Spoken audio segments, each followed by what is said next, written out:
महाराष्ट्रातल्या कानाकोपऱ्यातल्या सर्व शेतकरी बांधवांच्या भावना घेऊन येतोय। ही यात्रा, ही मागणी, या अपेक्षांचं होतं। आम्ही फक्त बच्चू भाऊंच्या खांद्यावरती टाकणं योग्य नाही। बच्चू भाऊ, या मागण्यांचं होतं। फक्त तुमच्या खांद्यावरती न टाकता तुमचा छोटा भाऊ म्हणून आमच्याही खांद्यावरती आम्ही हे घ्यायला तयार आहे। आज आम्ही सगळीकडनं येतोय। महाराष्ट्राच्या गावगाड्यामध्ये गेलं तर तूर उत्पादक शेतकरी, कापूस उत्पादक शेतकरी, सोयाबीन उत्पादक शेतकरी, द्राक्ष उत्पादक शेतकरी, ऊस उत्पादक शेतकरी कोणी समाधानी आहे असं मला वाटत नाही। आज मी सुद्धा माझ्या वडिलांकडे ज्यावेळेस बघतोय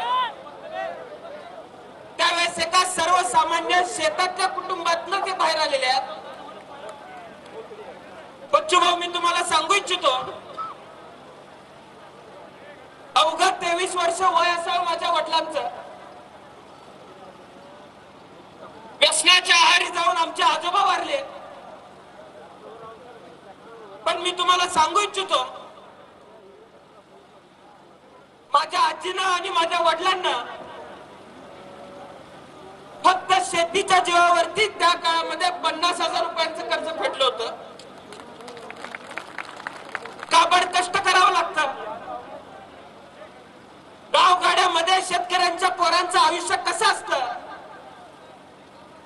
हे माझ्या कुटुंबामध्ये आम्ही बघितलेलं आहे। आज गावगाड्यामध्ये फिरताना आम्ही खाली जाऊन बघतोय, शाळेची फी भरायला पैसे नाही, कॉलेजची फी भरायला पैसे नाही। एखादी सरकारची योजना व्हावी मग आमची फी भरली जावी ही अपेक्षा। आपली पोरं जिल्हा परिषदेच्या शाळेमध्ये घातली तर चांगली शिकतील ही भाबडी अपेक्षा शेतकऱ्याची असते। बच्चू भाऊ, ज्या शाळेमध्ये शेतकऱ्याची पोरं शिकतात त्या गावगाड्यातल्या शाळांची आज अवस्था काय आहे? आम्ही मागणी करतोय शेतकऱ्याचं कर्जमाफ व्हावं। त्याला कारणच आहे की आम्हाला सुखासमाधानाचं आयुष्य जगता येत नाही। जे आयुष्य डॉक्टर बाबासाहेब आंबेडकरांनी घटनेत आम्हाला जगण्याचा अधिकार दिलाय ते आयुष्य जगण्याचा अधिकार आपल्याला आहे का नाही? पण ते आयुष्य जगण्याचा अधिकार शासनाच्या धोरणांमधून बघायला मिळत नाही। मी आज या ठिकाणी येत असताना बऱ्याच ठिकाणून मला फोन आले। काही लोकांनी मला बच्चू भाऊ थांबवण्याचा प्रयत्न केला की बच्चू भाऊ देखील मंत्री होते, त्या काळात त्यांनी काय केलं असा सवाल मला त्यांनी केला। मी त्यांना सांगितलं,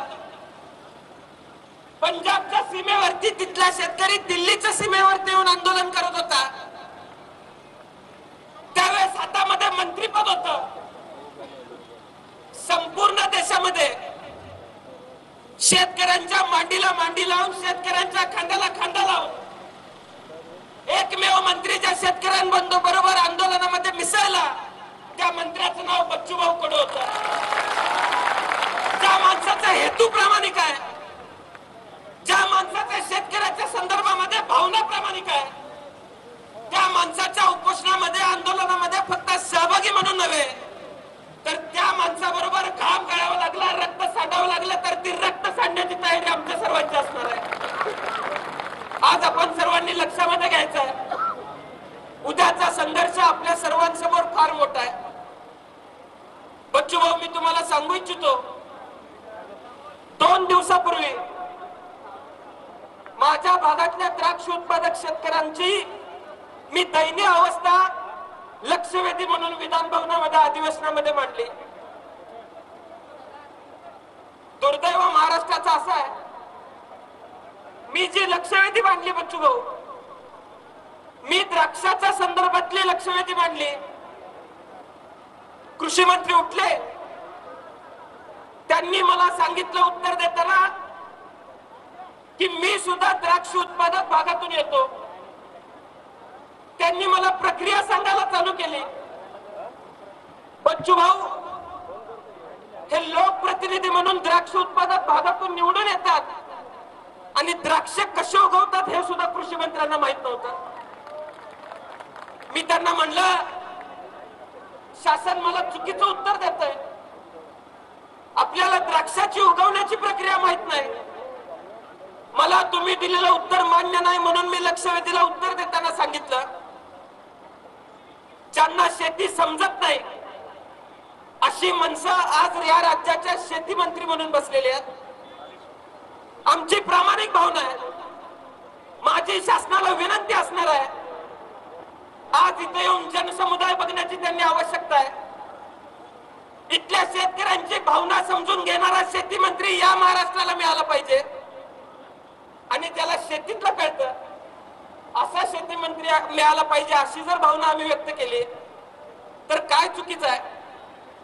हे शेती मंत्री द्राक्षाचं नुकसान झालेलं बघायला जातात आणि तिथं शेतकऱ्यांना काय म्हणतात की इथं खेकड्यांचा पंचनामा करायचा काय?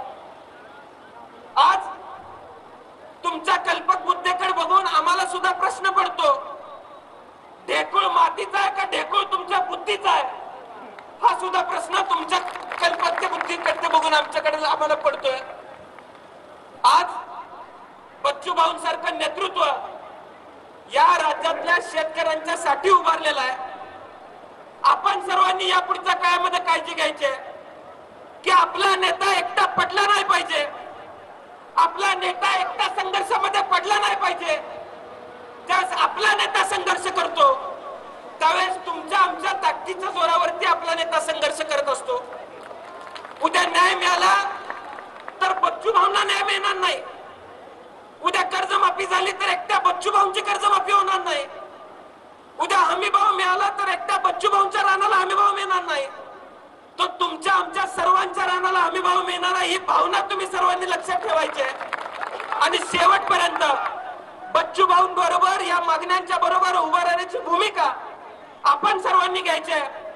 बच्चू भाऊ या सगळ्यांच्या साक्षीने मी तुम्हाला सांगतो, या महाराष्ट्राच्या विधानसभेचा सदस्य म्हणून आणि आराराबांचा मुलगा म्हणून माझ्या शेवटच्या श्वासाबरोबर पर्यंत मी तुमच्या मागण्यांबरोबर तुमच्या बरोबर उभा असेल एवढंच आज या ठिकाणी मी सांगतो. आणि मी मनापासून आपल्या सर्वांचा आभार मानतो. खर तर बैलगाडीतनं आम्ही दोघं उतरलो, मला भीती एकच होती की आजूबाजूला सगळी उंच माणसं आहेत, बच्चू भाऊ दिसतील, मी दिसणारच नाही. मला सहज कोणी हात डोक्याला धरून बाहेर काढलं तर मी बाहेर पडेन. पण बच्चू भाऊच्या कार्यकर्त्यांनी मला सांभाळून घेतलं, त्याबद्दल मी त्यांचा सुद्धा मनापासून आभारी आहे.